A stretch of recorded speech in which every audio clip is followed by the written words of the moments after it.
बिस्मिल्लाहिर्रहमानिर्रहीम। इय्याका नअबुदु व इय्याका नस्तईन।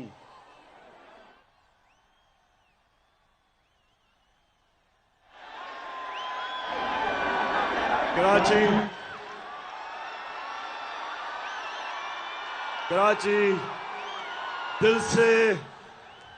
दिल से आपका मैं शुक्रिया अदा करता हूं। बहुत बहुत शुक्रिया आपका।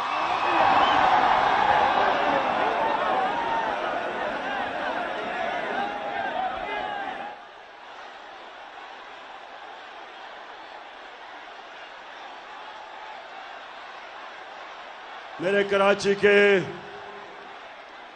बाशऊर शहरियों, मैं आज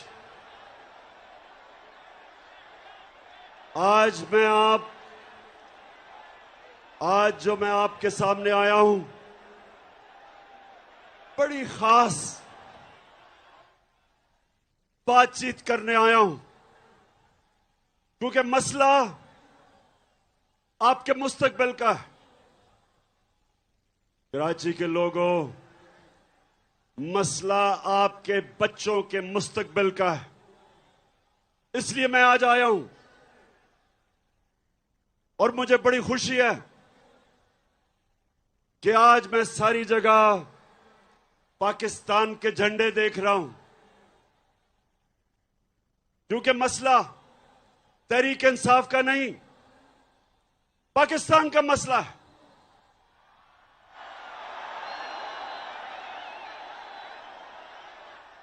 मेरे पाकिस्तानियों, ये जो साजिश हमारे मुल्क के खिलाफ हुई, मैं चाहता हूं आप आराम से पहले सुन लें कि ये साजिश थी या मुदाखलत थी। अच्छा, पहले बताने से पहले जरा हाथ खड़े करके पहले मुझे बताएं कि ये मुदाखलत थी।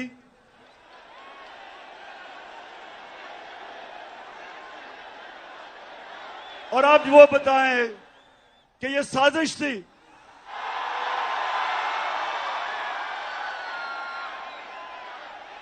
साजिश एक बहुत बड़ी बैनुल अक़वामी सतह के ऊपर इस मुल्क से साजिश हुई है, और मैं थोड़ी सी खामोशी चाहता हूं आपसे कि आप मेरे से सुने कि आपके मुल्क से हुआ क्या है। मैं इससे पहले अपनी कौम को यह बताना चाहता हूं कि मैं कभी किसी मुल्क के खिलाफ नहीं हूं। ना मैं एंटी इंडियन हूं, ना मैं एंटी यूरोपियन हूं, ना मैं एंटी अमेरिकन हूं। मैं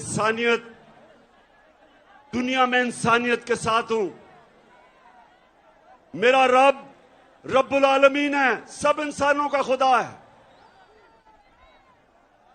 और मेरे लीडर रहमतुल आलमीन है, सब इंसानों के लिए रहमत बन के आए थे।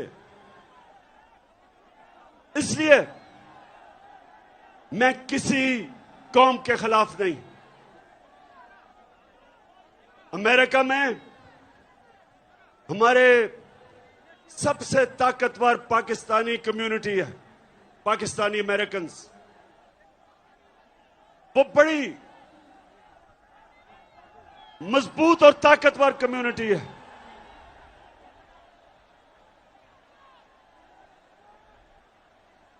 और वो भी पाकिस्तान को पैसे भेजते हैं जिस पे हमारा मुल्क चलता है।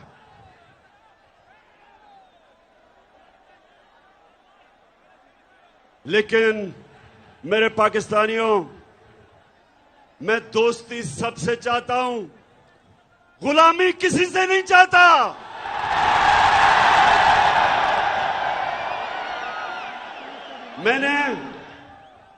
और पाकिस्तानी कौम सुन लो, ये मैं आज आपको कराची आया या आपको ये बताने के लिए, लोगों ने कहा कि इमरान खान तुम्हारी जान को खतरा है, बैरूनी साजिश भी अंदरूनी भी, माफिया बैठे हुए हैं आपकी जान के पीछे।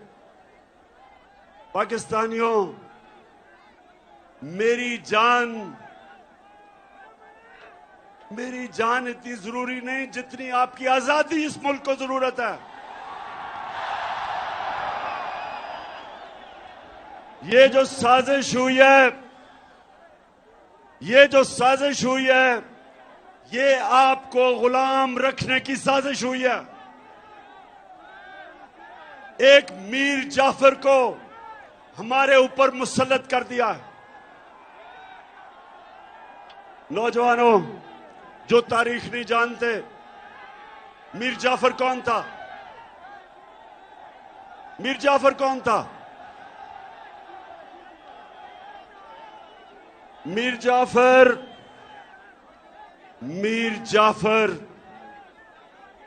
वो एक गद्दार था जिसने अंग्रेजों के साथ मिलके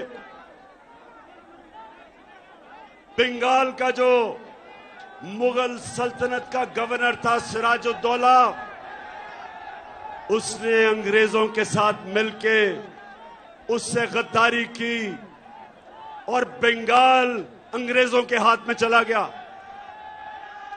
तो मेरे पाकिस्तानियों सुनो, जो मुगल सल्तनत का सबसे अमीर और खुशहाल सूबा था वो बंगाल था, और मीर जाफर की गद्दारी की वजह से वो अंग्रेजों के हाथ में चला गया। जानते हैं उसके बाद बंगाल से क्या हुआ? बंगाल के ऊपर अंग्रेजों ने टैक्स लगाए, किसानों से उन्होंने पैसा निकाला, किसान गरीब हो गए, कहत पड़ गया, करोड़ों लोग कहत के अंदर बंगाल में मरे। जब अंग्रेज आया था तो बंगाल सबसे अमीर सूबा था, और जब वो गया तो सारे हिंदुस्तान में बंगाल सबसे गरीब सूबा रह गया। तो मेरे पाकिस्तानियों, यहां भी एक मीर जाफर हमारे ऊपर मुसल्लत कर दिया गया साजिश के तहत। ये हमारा जो मीर जाफर है,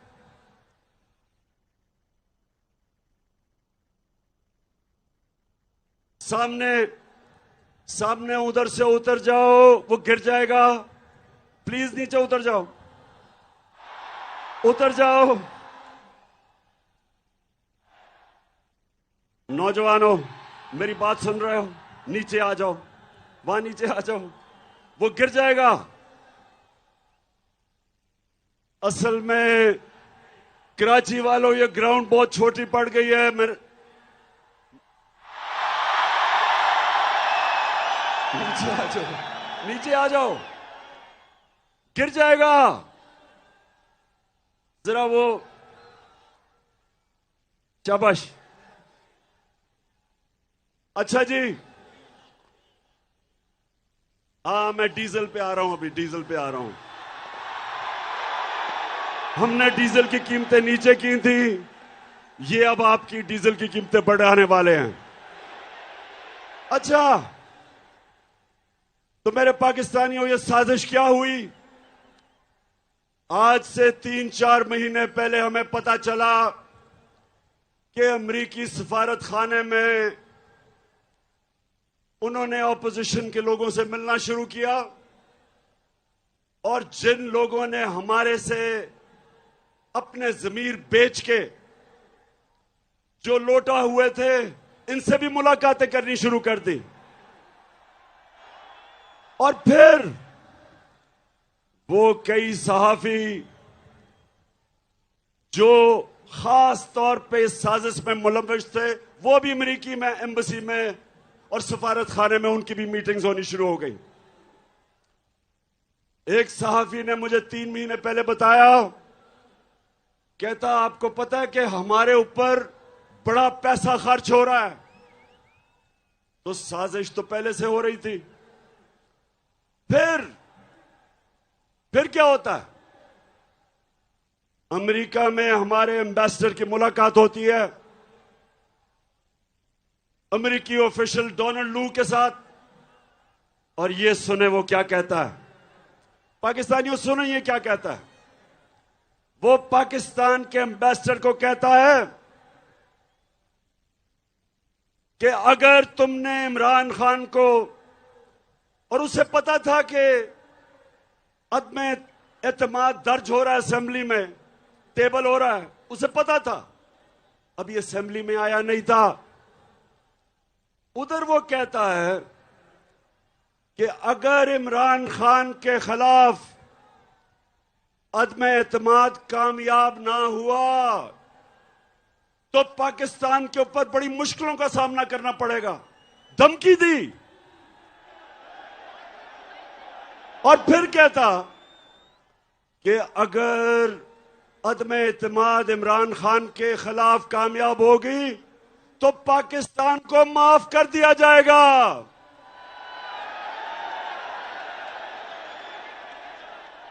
पाकिस्तानियों, मुझे ये बताओ कि इससे शर्मनाक धमकी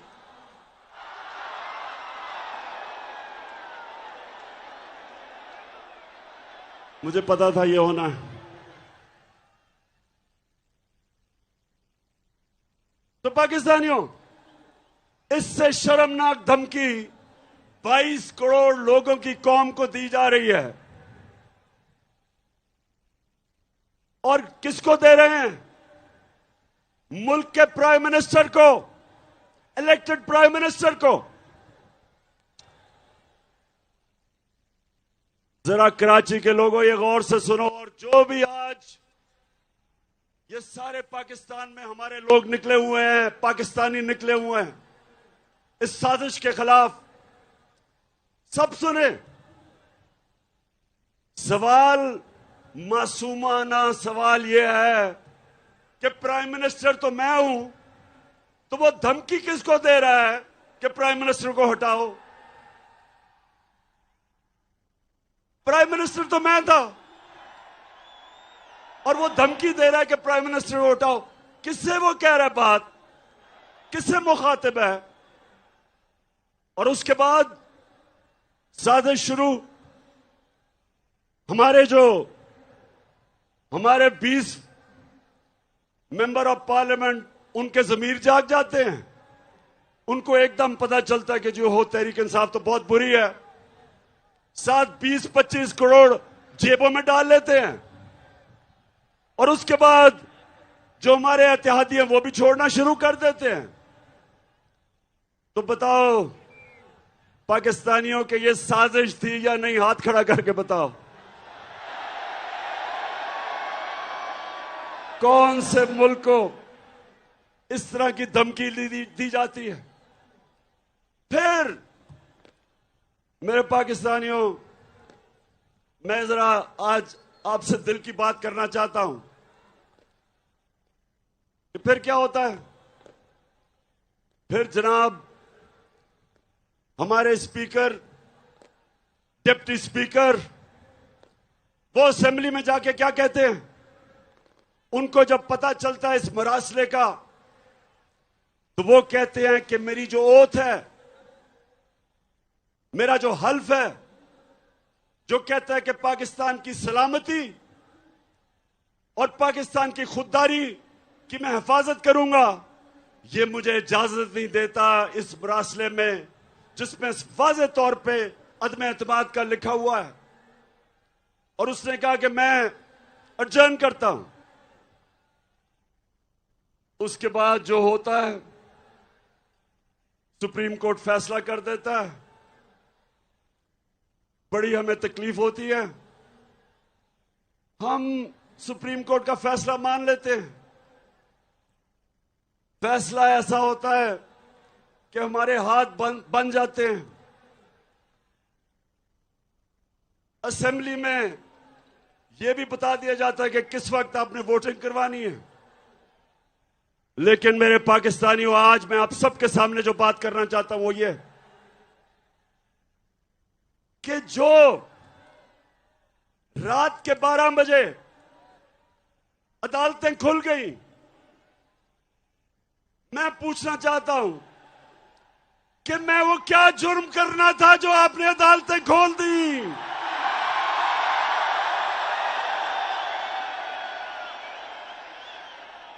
मैं वो पाकिस्तानी हूं जिसने अपनी जमात का नाम इंसाफ की तहरीक रखा। मैंने पूरी तरह आजाद अदलिया की जंग लड़ी। मुझे जनरल मुशर्रफ ने जेल में डाला क्योंकि मैं आजाद अदलिया की जंग लड़ रहा था। मैंने आज तक कभी पाकिस्तान का कानून नहीं तोड़ा। मैं क्रिकेट के जमाने से 45 साल से पाकिस्तानी कौम मुझे जानती है। कभी मैंने अपनी कौम को क्रिकेट की खेलों की ग्राउंडों पर शर्मिंदा नहीं करवाया।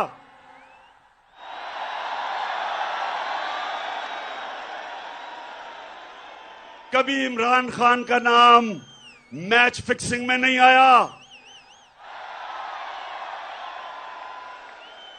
अल्लाह का करम ऐसा, उसने मेरी मदद की। पाकिस्तान के 2 सबसे बड़े खैराती इदारे, 2 शौकत खानम हॉस्पिटल बनाए और तीसरा सबसे बड़ा कराची में बन रहा है। 2 यूनिवर्सिटीज बनाई,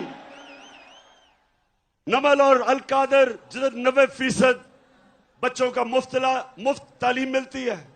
अस्पताल में 75% कैंसर के मरीजों को मुफ्त इलाज होता है।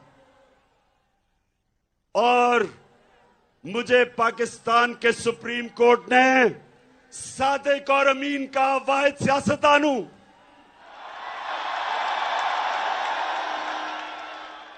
तो मेरा दिल से आज गिला है कि मुझे अदम एतमाद की तहरीक जो मेरे खिलाफ कामयाब हुई, यकीन करें मुझे उसका पहले ही पता चल गया था कि मैच फिक्स हो गया। लेकिन जो मुझे तकलीफ हुई कि मेरे खौफ में कि मैं कोई जुर्म कर दूंगा, कोई आइन तोड़ दूंगा, रात के 12 बजे जो अदालतें खोली वो सारी जिंदगी मेरे दिल में बात रह जाएगी।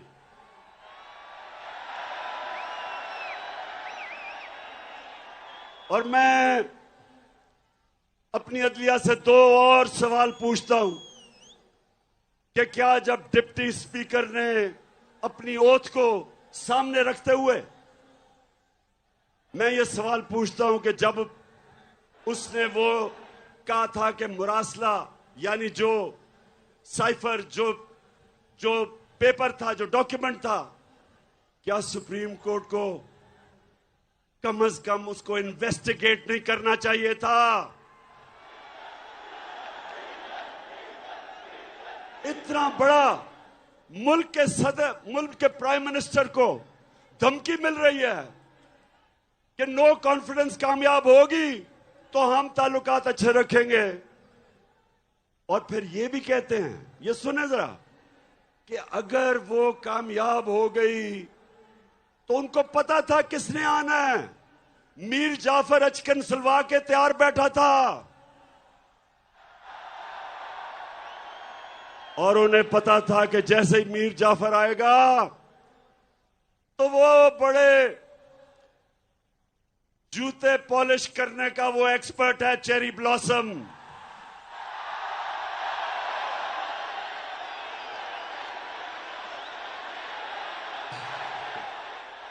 आते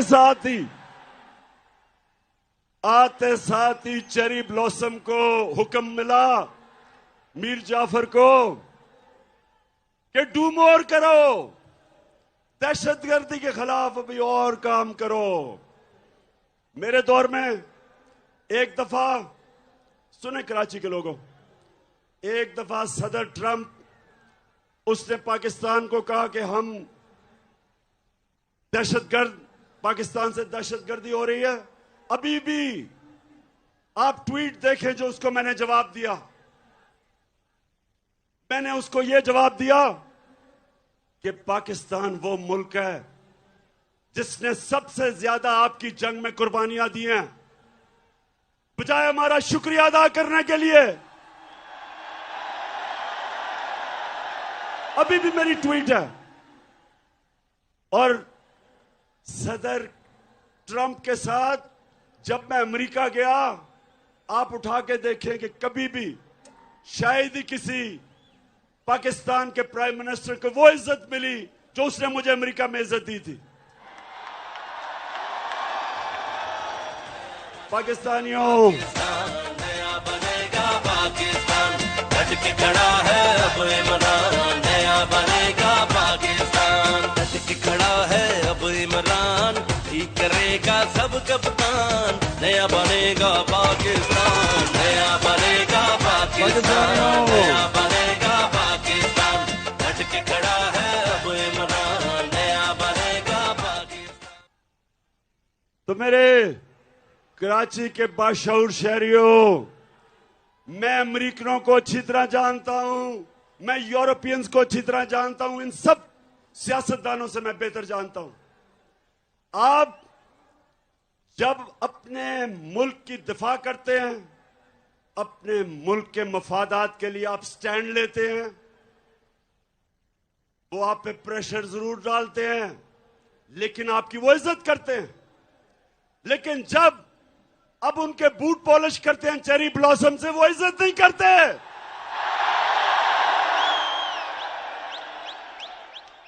वो और आपको वो और दबाते हैं। और जो मैं आपके पास आया हूं पाकिस्तानियों, पहले तो मैं अदलिया से आखिरी बात कर दूं कि मैं अपनी अदलिया से दूसरी बात कि रिस्पेक्टेड जजेस, जब एक खुली मंडी लगी हुई थी और बिक रहे थे पॉलिटिशियंस, अपने मैंडेट से गद्दारी, अपने हल्के वाले लोगों से गद्दारी, पाकिस्तान के आईन से गद्दारी, हमारे बच्चों, हमारे नौजवानों के लिए सबके सामने वो लोग जिन्होंने असेंबलियों में जाके पब्लिक को रिप्रेजेंट करना है, जब वो अपने आप को बेच रहे थे, तो मैं अपनी अदलिया से बड़े इज्जत से पूछता हूं कि क्या आपको एक्शन नहीं लेना चाहिए था? आपको सुओ मोटो एक्शन नहीं लेना चाहिए था?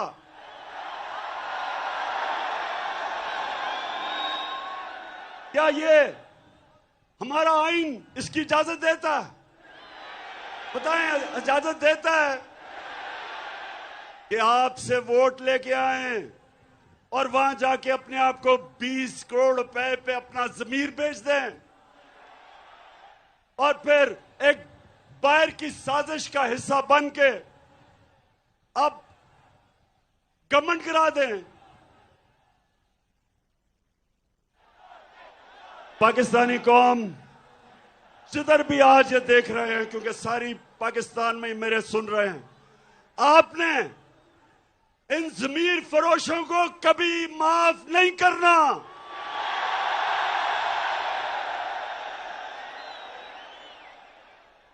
और ये जो पाकिस्तान का मीर जाफर है,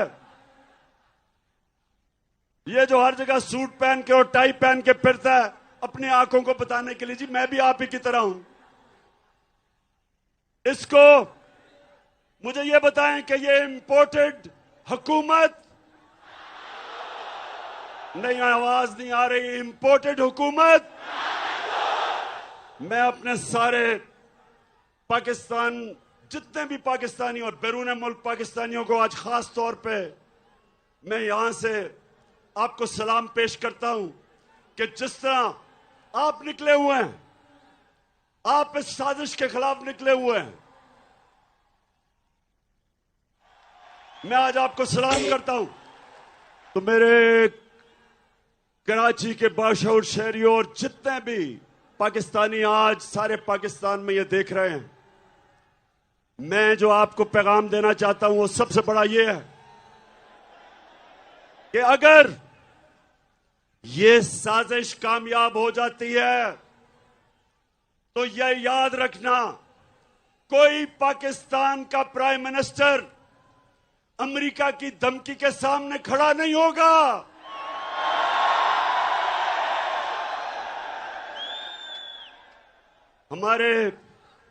मुझे तकलीफ हुई, कल वजीरिस्तान में हमारे 8 जवान शहीद हुए। जितने हमारे फौज ने कुर्बानियां दी हैं, ये जो अमेरिका की जंग में हमने शिरकत की, 6,500 हमारे फौजियों ने कुर्बानियां दी, ऑफिसर्स ने दी। मेरी वालदा की तरफ से एक जनरल ने कुर्बानी दी, मेरे वालिद की तरफ से, उस फैमिली से दूसरे जनरल ने कुर्बानियां दी। हम सब जिनकी फैमिलियां फौज में हैं, सबको पता है कि ये जो अमेरिका की जंग में हमने कितनी कुर्बानियां दी। लेकिन किसी को याद है कि हम इस जंग में कैसे शिरकत किए? मैं आपको बताता हूं। एक धमकी आई अमेरिका से। जनरल मुशर्रफ अपनी किताब में लिखता है कि अमेरिका ने कहा अंग्रेजी में कि we will bomb you into stone age, कि हम आपके ऊपर, अगर आपने हमारे साथ ना चले तो हम आपके ऊपर बमबारी करके आपको पीछे ले जाएंगे। एक धमकी, चारों शाने चित उनकी फौज में शिरकत कर ली, 80,000 अपनी लोगों को मरवा दिया, अरबों डॉलर का नुकसान करवा दिया। कबायली इलाके को हमने उजाड़ दिया।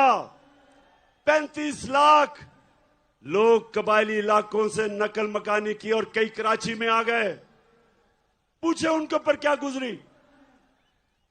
400 ड्रोन अटैक हुए पाकिस्तान में।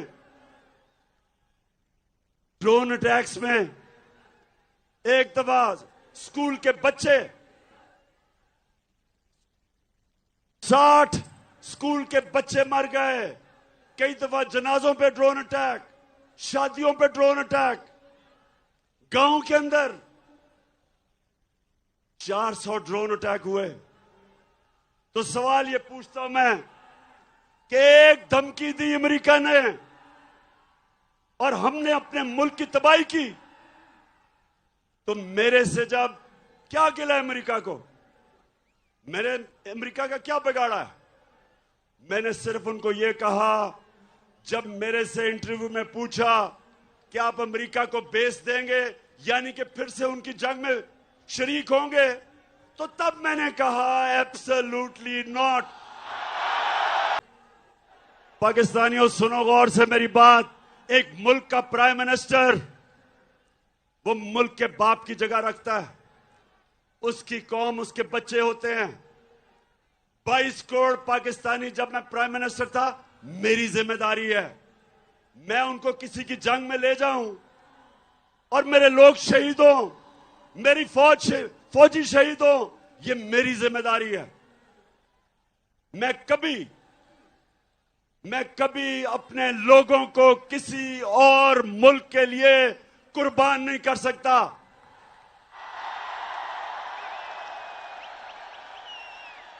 मैं चेरी ब्लॉसम बूट पॉलिश नहीं हूं। मैं इस मुल्क का मीर जाफर नहीं हूं जो बाहर की कुव्वतों से मिलकर मुल्क में साजिश करके एक इलेक्टेड गवर्नमेंट गिरा दे, बाहर से पैसा आए, लोगों के जमीर खरीद ले। मैं नहीं, सुने, मैं पैसा नहीं दे सकता था। हमारी 4 गवर्नमेंट्स थी, 4 हुकूमतें थी हमारी। मैं नहीं पैसा खर्च करके इन लोगों को वापस खरीद सकता था। मैंने सिर्फ अवाम का पैसा, गवर्नमेंट का पैसा, अवाम का पैसा, मैंने वही पैसा चोरी करके जमीर खरीदने थे। लेकिन मेरे पाकिस्तानियों, मेरे में खौफ खुदा है। मैंने अल्लाह को जवाब देना है।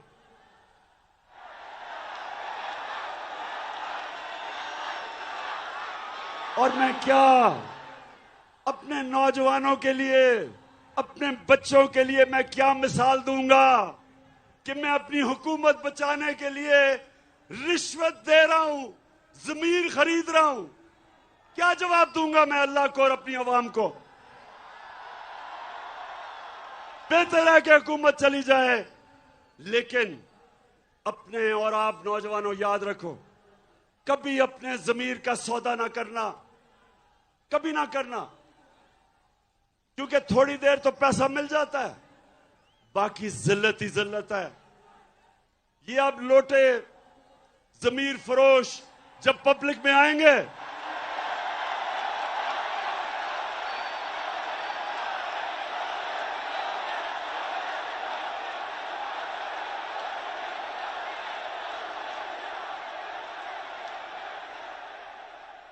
तो मेरे पाकिस्तानियों, कराची के बाशऊर लोगों, मैं इसलिए आपको कह रहा हूं कि अगर ये साजिश कामयाब हो गई, इसी तरह धमकियों में हमारे प्राइम मिनिस्टर घुटने टेक देंगे, अपने लोगों के मफादात के खिलाफ, अपने लोगों के मफादात कुर्बान करेंगे किसी और ताकत के लिए।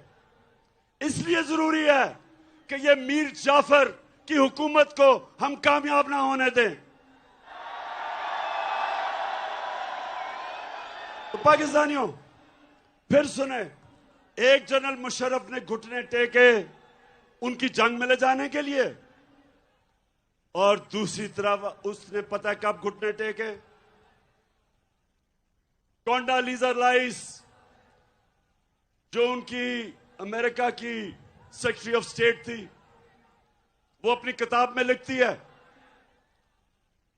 कि मैंने बेनजीर और जनरल मुशर्रफ को इकट्ठा किया, और क्योंकि हम चाहते थे कि हमारी जंग लड़े ये, तो मैंने इन दोनों को इकट्ठा किया, और तब जनरल मुशर्रफ ने एनआरओ दिया इन दोनों बड़े डाकुओं को, जरदारी को और नवाज शरीफ को।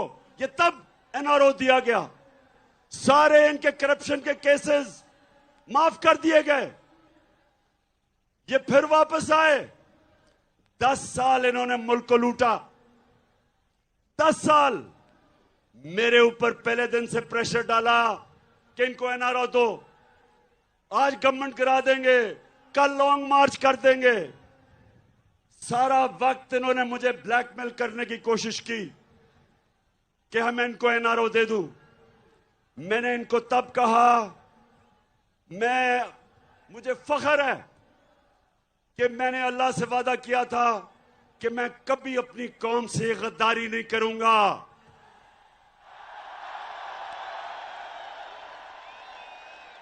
एनआरओ अब क्या हुआ है? जो सबसे बड़ा जुल्म है, ये अब मैं आपको बताने लगा हूं। मैं क्योंकि मगरबी माशरे को जानता हूं, आप यकीन करें मेरे पाकिस्तानियों कि शहबाज शरीफ के ऊपर 40 अरब रुपए के करप्शन के केसेस हैं एफआईए और नैब में। 40 अरब।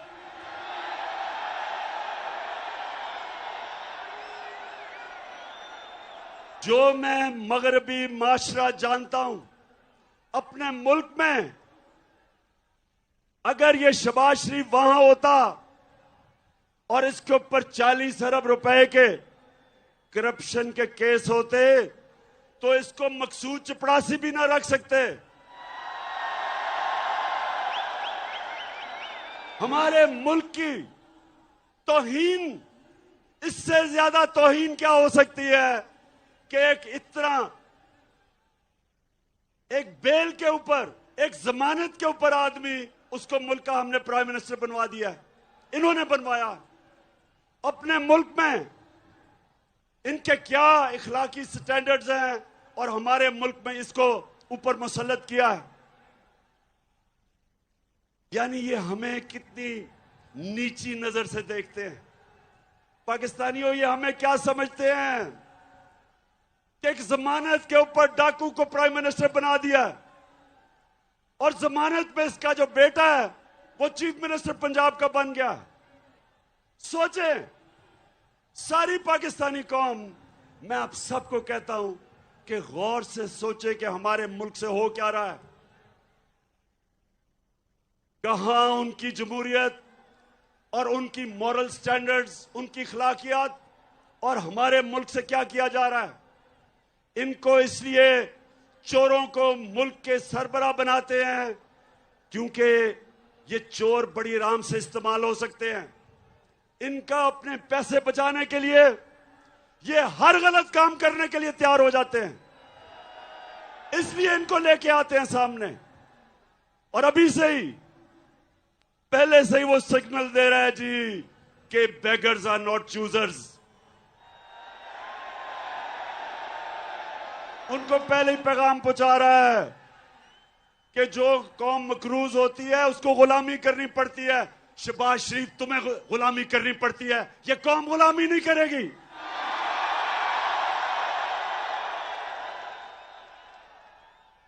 कराची के लोगों, जो अब आगे होने जा रहा है, मैं इसलिए आप सबके पास आया हूं।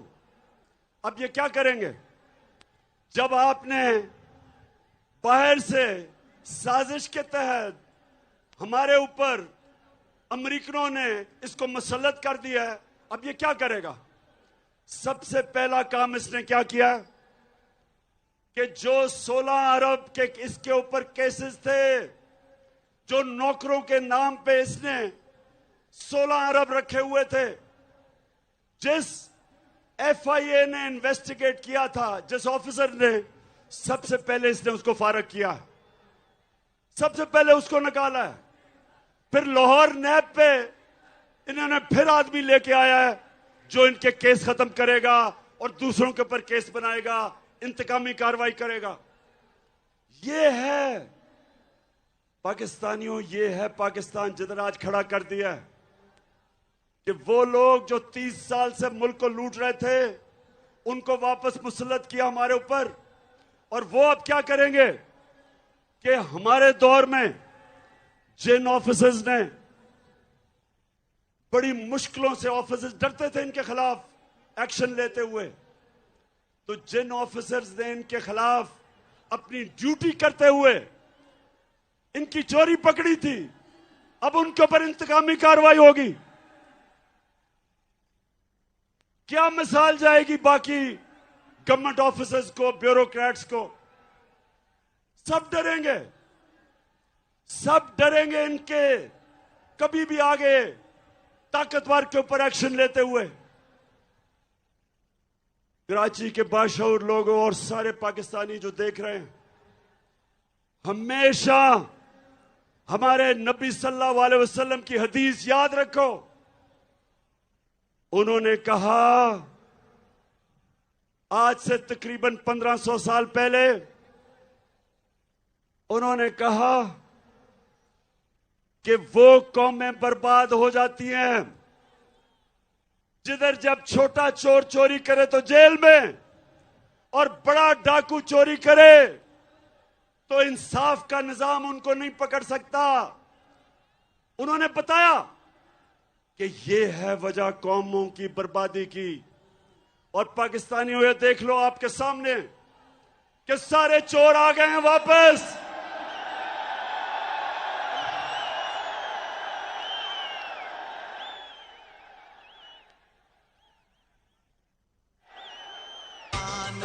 वो इस पे दिल कुर्बान, इस पे जान भी कुर्बान है।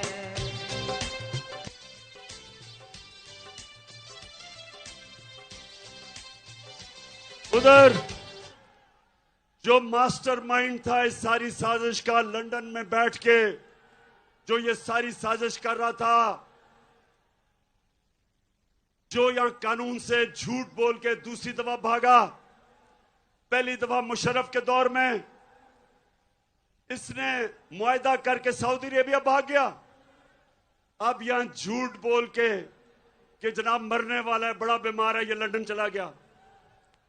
अब वो तैयारी कर रहा है वापस आने के लिए। अब पाकिस्तान का सारा इंसाफ का निजाम ट्रायल पे है। सारी कौम अब देख रही है कि हमारा इंसाफ का निजाम क्या ये ताकतवर डाकुओं के खिलाफ खड़ा हो सकता है या नहीं। मैं अपनी अदलिया, अपनी नैब, इन सब से पूछता हूं कि अब क्या करेंगे आप?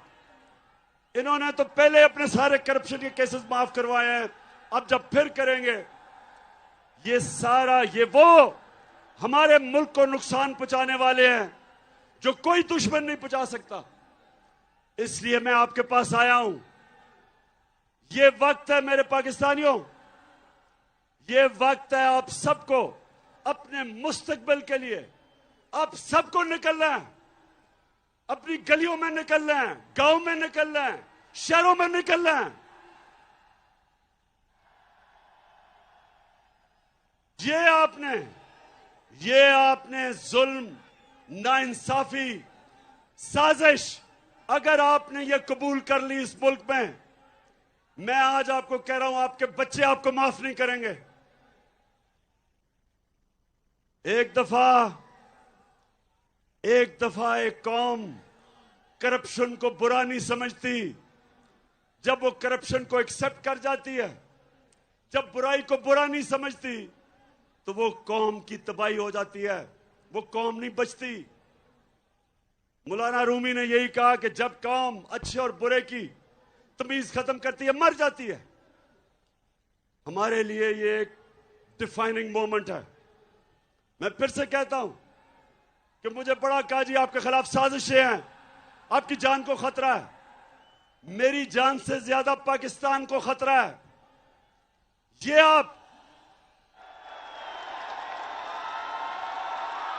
मैं अपनी सारी पाकिस्तानी कौम को कहता हूं, इस साजिश को आपने कामयाब होने दिया। मैं फिर से कहता हूं, ये वो अल्लाह की नेमत है पाकिस्तान, ये एक अजीम मुल्क बन सकता है। इसमें सब किस्म की अल्लाह ने नेमतें दी हैं, लेकिन कोई भी मुल्क, जिस मुल्क के ऊपर चोरों को आप मसलत कर दें, वो कोई मुल्क आगे नहीं बढ़ सकता। और सिर्फ यही नहीं कि वो करप्ट हैं, वो बाहर के एजेंडा पाकिस्तान पे चलाएंगे। मैंने किस चीज से अमेरिका नाराज हुआ? एक ये कि जी मैंने कहा कि हम नहीं मानते, हम अमन में आपके साथ हैं, जंग में आपके साथ नहीं हैं। दूसरा, जब मैं रूस में गया तो हमने उनसे कहा कि हमें तेल और गंदम चाहिए। दोनों, तेल भी 30% कम पे वो हमें दे रहे थे और गंदम भी 30% कम पे हमें दे रहे थे। मैं वैसे कराची आपके जुनून को सलाम करता हूं।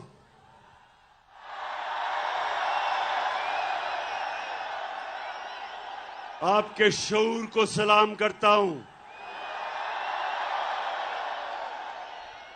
अब हमारे सामने दो रास्ते हैं।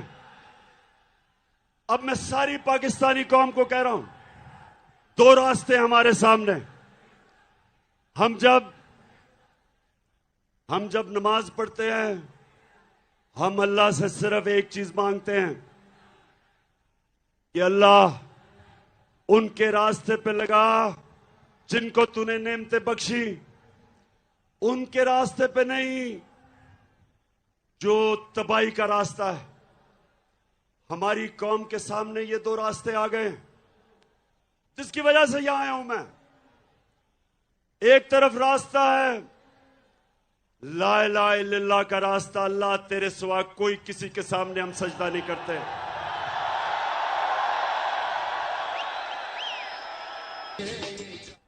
कि अल्लाह तेरे अलावा किसी के सामने सजदा करना शिर्क है।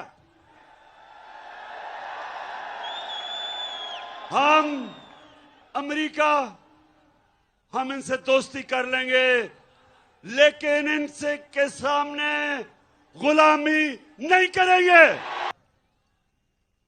कि हमारा कुरान में अल्लाह ने हमें हुक्म दिया है अमर बिल मारूफ, कि तुम अच्छाई के साथ राय हक पे खड़े होगे और बदी के खिलाफ जहाद करोगे। पाकिस्तानी कौम, ये याद रखें, अल्लाह ने कोई तीसरा रास्ता नहीं दिया। आप न्यूट्रल नहीं हो सकते। अल्लाह का हुक्म है, अल्लाह का हुक्म है कि ये तुम चोरों और डाकुओं के खिलाफ जहाद करो। आप राय हक पे चले, उसका हुक्म है।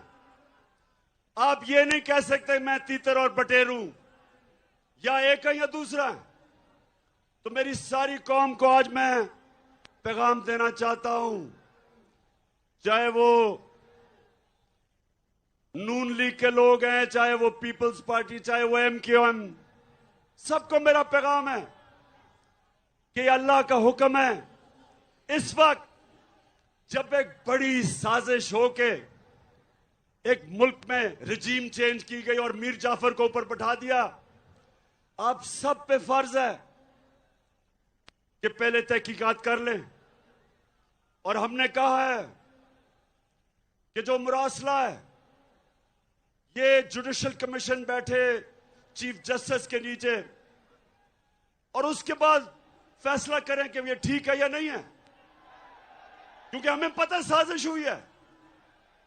लेकिन जब हमने सारी असेंबली को कहा कि आके खुद नेशनल असेंबली की सिक्योरिटी कमेटी में इसको आके देखें, तो मुझे अफसोस से कहना पड़ता है कि इनके मीर जाफर ने तो आना नहीं था, वो तो साजिश का हिस्सा है, लेकिन बाकी इन MNAs तो आके देखते। फिर स्पीकर ने कहा कि आके देखो, तब भी ये नहीं आए।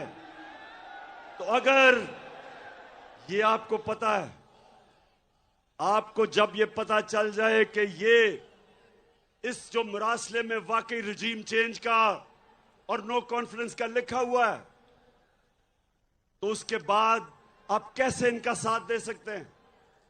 कैसे आपका ज़मीर मानता है इनका साथ देने में?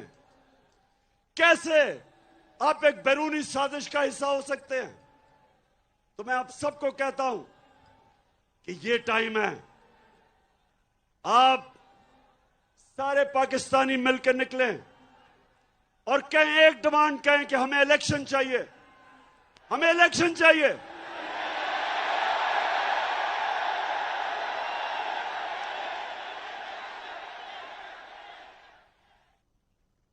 हमें इलेक्शन चाहिए। ये मुल्क जमहूरियत पसंद है।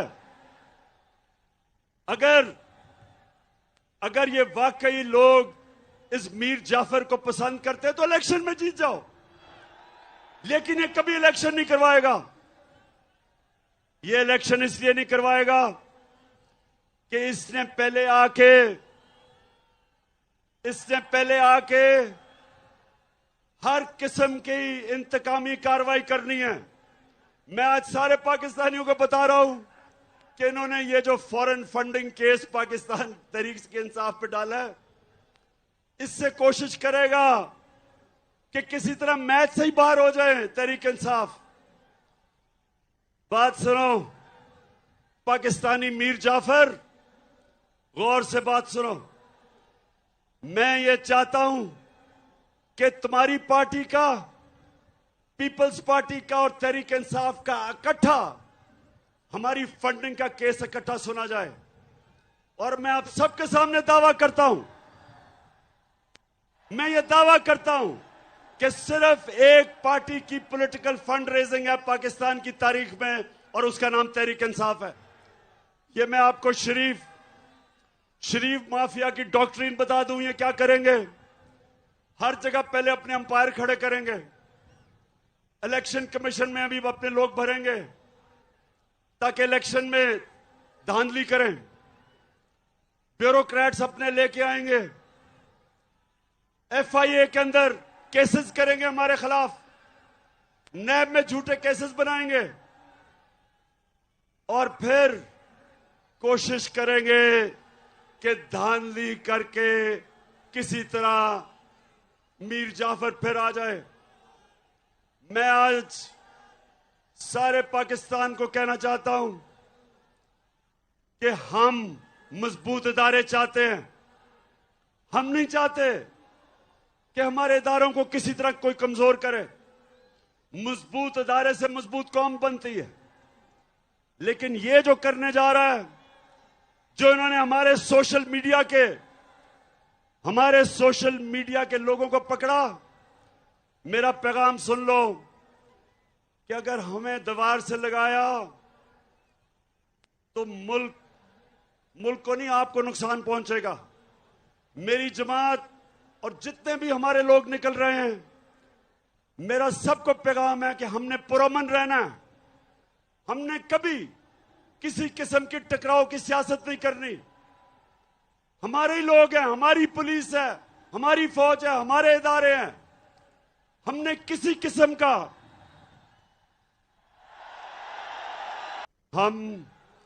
हमने हमेशा पुरअमन एहतजाज किए और ये भी जो हमारी तहरीक है ये पुरअमन रहेगी। और मैं फिर से ये खबरदार करना चाहता हूं कि कोई ऐसी चीज ना करना कि ये तहरीक तब्दील हो,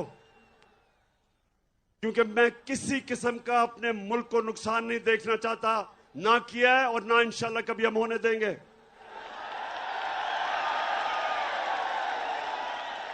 लेकिन मेरे पाकिस्तानियों, आखिर में अब सब तैयारी करें। आज जिधर भी पाकिस्तान में ये देख रहे हैं, मैं पहले तो सब आपका शुक्रिया अदा करता हूं कि आप मेरी कौम पाकिस्तान के लिए बाहर निकले हैं। मैं बैरून मुल्क पाकिस्तानियों फिर से आपके जज्बे को सलाम करता हूं। मैं सोशल मीडिया के जो हमारे पाकिस्तानी एक्टिविस्ट हैं, जो कीबोर्ड वॉरियर्स हैं, मैं आज आपको भी सलाम करता हूं कि आपने ये जो इंपोर्टेड हुकूमत नामंजूर, वो ट्रेंड आज भी दुनिया में सबसे ऊपर है। मैं आपको सलाम करता हूं। और मैं इंशाल्लाह लाहौर मीनारे पाकिस्तान पे एक जुमेरात को जो जलसा करूंगा, मैं अपने लाहौर के लोगों को भी जानता हूं। इंशाल्लाह 11 पार्टीज ने मिलकर भी जो किया था, वो आप देखेंगे कि लाहौर के लोग जब निकलते हैं मीनारे पाकिस्तान में, सारी कौम देखेगी लाहौर के लोगों को। और हमारा एक पैगाम होगा कि हम कभी भी इस इंपोर्टेड हुकूमत को मंजूर नहीं करेंगे। और हम एक चीज चाहते हैं, हम इलेक्शन चाहते हैं। हम इस मुल्क में इलेक्शन चाहते हैं। सारी कौम इलेक्शन के लिए तैयार है। आप तैयार हैं इलेक्शन के लिए? और फिर से मेरे से वादा करना है आपने कि आपने सबक सिखाना है इन जमीर फरोश लोटों को इलेक्शन में।